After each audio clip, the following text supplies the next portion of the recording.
Although it looks like a typical airship, the level of technology in P-791 and the hybrid aircraft is quite sophisticated. For example, we use vectored thrusts, much like the F-35. Our thrust vectoring system moves in two axes, horizontal and vertical. That gives us 180 degrees of thrust in two directions. P-791 has multiple lobes. That allows us to generate lift more efficiently. P-791's airframe is built from high-strength, lightweight, woven material that's heat sealed together to form an airtight chamber that's mostly filled with helium. On the bottom of the vehicle, we have 4 ACLS pads.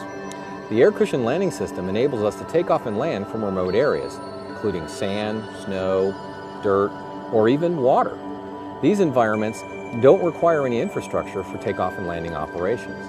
Not only can we take off and land with the air cushion landing system, but it doubles in grip mode, allows the system to grab the ground and hold it even in shifting winds. So we don't need mooring towers or any sort of tie down as we do our change operations on the ground. This vehicle is unique. It's the only fly-by-wire hybrid airship in the world. We have traditional rotor pedals, and we have a control stick with pitch, roll, and alternatively we can put yaw in from the control stick. There's really two areas where hybrid aircraft are most valuable. One is in intelligence, surveillance, and reconnaissance gathering, because you can fly for a very long period of time without refueling. So for this vehicle, we would take off and land, fly for 2 to 3 weeks unrefueled, come back, refuel, possibly change sensors, and go back up again. That allows us to have fewer forward troops supporting the aircraft and also uses less fuel in the forward areas. The second mission area is in moving cargo. People like to move quickly as they're transported, but cargo doesn't matter so much.